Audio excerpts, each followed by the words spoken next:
Salut l'équipe, attention, on peut vraiment repartir à la cave. Les gars, je vais vous montrer ce qu'il faut surveiller et vous allez voir, c'est assez simple.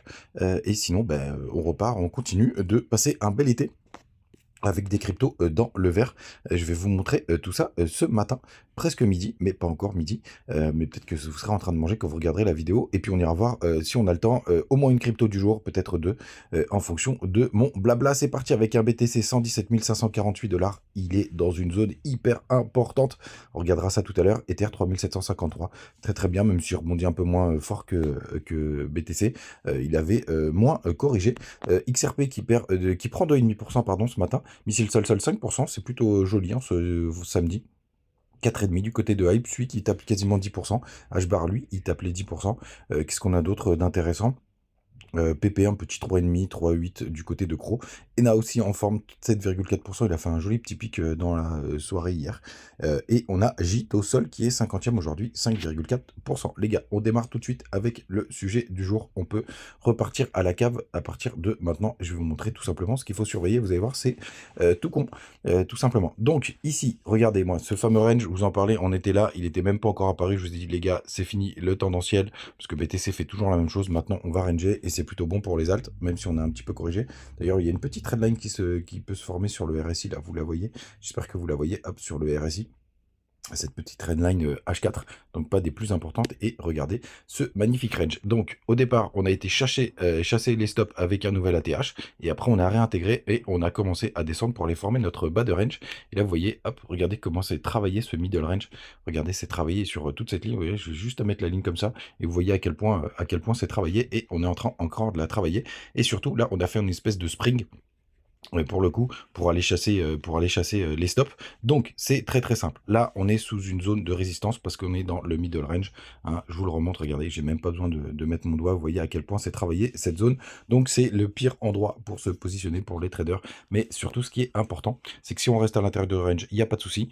Si on redescend et qu'on fait pas de nouveau plus bas, les gars, bah, ça peut former un W pour repartir. Si on va chercher un plus haut et qu'on va en haut du range, il faudra faire attention, mais on peut le casser cette fois-ci parce qu'il commence à avoir un petit peu de temps. Et tout simplement, les gars, si on va chasser un nouveau plus bas et qu'on réintègre pas, pour le coup, là, vous êtes sûr qu'on repart en tendance baissière, au moins pour un petit moment.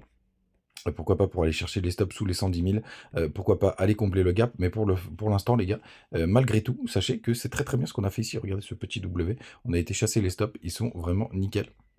Hop, on n'a pas été chercher. Moi, j'aurais préféré qu'on fasse un faux W. On l'a pas fait, c'est pas grave. Mais vu que c'était assez récent, il y avait rien de dramatique. Et après, vous voyez, on a fait une bougie assez violente. Et après, on a réintégré assez rapidement. Donc ça, c'est plutôt pas mal. On va voir ce que ça va donner. C'est ce qu'il faut surveiller.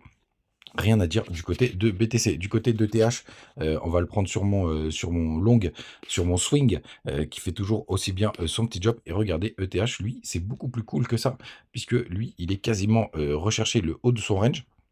Il est en train de nous faire un W. Regardez, là, vous avez un beau petit W ici, un gros W ici, un autre W ici. Donc, c'est des W dans des W dans des W. Et surtout, on est très très proche du plus haut qu'il avait fait aux alentours des 3000, enfin, aux 3858 du côté de Bitunix. Donc, c'est très très propre. Et donc, ETH, moi, c'est celui que je surveille. Il est en tendance. Il est beau, il continue sa poussée, il y aura un gros travail à faire aux alentours des 4 000 $. Je pense qu'on va aller les chercher, allez, je serais pas surpris qu'on aille les chercher même avant la fin, avant la fin du mois de juillet. Il faudra bien vérifier les croisements MACD. D'ailleurs, on va aller jeter un petit coup d'œil du côté de BTC parce qu'on le surveille de près. Et dans un range, il faut faire toujours très attention. Si on a un croisement, c'est pas dramatique parce que je pense qu'on ira chasser les stops avant de corriger. Mais vous voyez, on a un petit croisement, enfin, vous voyez, un petit dôme qui s'est formé. Donc, il faut absolument qu'on reparte à ce moment-là. Et si jamais, si jamais pardon, on a un croisement MACD, je pense qu'on ira chasser une dernière fois les stops pour réintégrer, et là ce sera sûrement la fin des haricots. N'oubliez pas ce qui s'était passé en 2021, alors pas sur le deuxième top mais sur le premier top. La L-Season elle était ici, donc de décembre, d'avril pardon, jusqu'au mois de mai, après le top du BTC. Donc c'est un scénario que j'exclus pas. Donc peu importe s'il y a un croisement MACD, si on a tous les autres indicateurs qui sont plutôt pas mal, notamment la Bitcoin dominance, vous voyez, pour l'instant on a fait un joli petit pump, mais on s'est fait rejeter, et c'est exactement ce qu'on voulait. Si je passe en weekly, ça c'est plutôt cool, vous voyez, on n'a jamais clôturé dans le range. Bah, attention, la bougie est clôture ce samedi. Ce dimanche, pardon, demain, tout simplement. En plus, c'est parfait, on est en train d'aller attaquer les plus bas. Moi, j'aimerais bien qu'on aille, jusqu'en survente, RSI, weekly. Je pense que ça nous donnera des indicateurs, tout simplement dire pour que ce soit la fin des haricots. Vous voyez ici, on était en survente, on a continué de baisser une deuxième fois en survente, on avait fait une belle divergence ici, et c'est à cette divergence qu'on aurait dû se rendre compte que c'était la fin des haricots parce qu'il y avait pas mal de choses. Et comme je vous ai montré déjà dans une vidéo, en weekly, on peut rester très très très très très très longtemps en zone de survente, et donc ça c'est plutôt une bonne nouvelle parce qu'on a déjà touché la zone de survente et qu'on peut continuer de baisser. Tout simplement, je vous remontre. Hop, c'était tac. J'aime bien vous remonter ce truc-là parce que depuis que je l'ai découvert, je me dis que c'est quand même une super bonne nouvelle. Vous voyez ici, tac, on est resté hyper longtemps et c'était justement quand on était en pleine all season. Vous voyez, juste là, la fameuse. Donc ça, c'est plutôt cool. Vous voyez, comme les dates que je vous ai données tout à l'heure, avril, hop, à mai 2021. Donc ça, c'est plutôt cool. C'est ce qu'on attend, c'est ce qu'on espère, c'est ce qu'on joue, les amis. Tout simplement, le dollar, lui, il continue de tenter de faire son W. Si jamais on a un break de ce W, il faudra vite qu'on réintègre. Mais bon, de toute façon, moi, je serais pas surpris que la baisse du dollar soit terminée, ou en tout cas, on n'est plus très très loin. ETH-BTC, évidemment, qu'il est toujours chaud les marrons chauds. Il a la même gueule que sa charte, que la tâche charte ETH. Donc, RAS de ce côté-là. Et du coup, ben, on n'a pas été combler le gap. Mais ça, c'est plutôt une bonne nouvelle parce que j'ai l'impression que tout le monde attendait à ce qu'on aille le combler. Donc, il a mis une douille à tout le monde. Et ça, je trouve ça plutôt cool. Et en plus, est-ce qu'on a été chercher les stops? Ah non, au poil de cul, on n'a pas été les chercher, c'est dommage. Mais en tout cas, je suis assez content. Puis vous voyez, on l'a pas réattaqué. Donc ça, c'est plutôt propre. Les gars, très très bonne nouvelle. N'oubliez pas, vous avez les petits liens du côté de BitGet, de Bitunix, de Crypto.com, etc. N'hésitez pas à en profiter, les gars. C'est vraiment très très cool.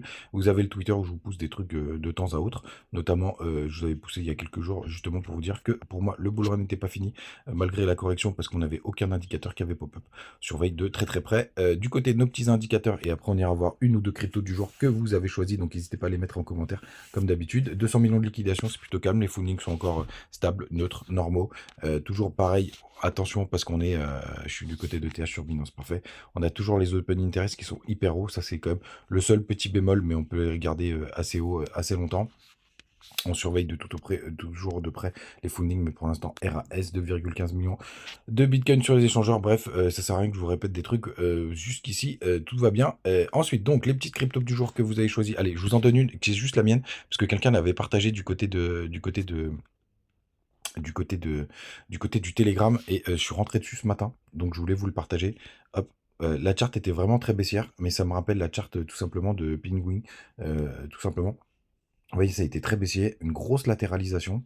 Et là, en fait, moi, ce pump là des familles, j'ai bien aimé, parce que ça veut dire qu'il y a de la dynamique, tout simplement. Et on est venu retester. J'ai mal tracé mon Fibo, mais aux alentours des 0,618. Parce que vous voyez, là, j'ai pas pris le bas. C'était une connerie, mais on est sur une zone assez intéressante, je trouve. Donc, je suis rentré dessus ce matin. Vous voyez, il y a mon petit B de buy. Je mets une position assez sympathique. On est sur un projet autour du BNB, pour le coup, et je pense Tena s'appelle une couche de liquidité native sur BNB Chain. Et je pense que la BNB Chain, je ne serais pas surpris qu'elle nous fasse quelque chose d'assez sympathique. Donc je voulais vous le partager. C'est la première crypto du jour. Attention, c'est des petits market cap. Pas de conseil d'investissement comme d'habitude. Tena, 41 millions. On peut aller jeter un œil sur du côté de Chainbroker. Je sais pas sur qui il y soit. Non, ça c'est défi la main. Ça c'est pour le petit tips que je vous ai donné hier. Hop, on va voir si elle y est, Tena. Tac. Je suis pas sûr de mon coup, les gars. Mais je voulais quand même vous le partager parce que je sais que vous aimez bien que je vous dise. Non, elle n'y est pas. Parce que vous aimez bien ce que je vous dis, ce que je fais. Et donc, les autres cryptos du jour. Allez, on va faire RSR parce que je sais qu'il y en a beaucoup qui l'aiment. Alors, RSR d'un point de vue de charting, moi je suis sorti d'RSR. Sachez-le. Vous voyez, mais vous voyez, comme ça, c'est en toute transparence. Je suis sorti quasiment bottom, mais j'ai repris plein d'autres cryptos qui ont plutôt pas mal performé. Je vous avais dit que je sortais de toutes mes cryptos et ça m'a permis de rationaliser. Donc RSR, en toute franchise, il a plutôt une belle gueule. On a un double creux qui est plutôt joli. Il n'a pas été chercher son W. Ça qui me gêne un peu, toutes les cryptos qui n'ont pas validé leur W. Il y en a plein qui sont en mode pullback. Je ne sais plus quelle crypto je vous partageais hier qui était plutôt en mode pullback. C'est quand même l'idéal. En tout cas, on est revenu chercher les 0,986, donc ça peut nous faire des beaux trucs du côté de RSR.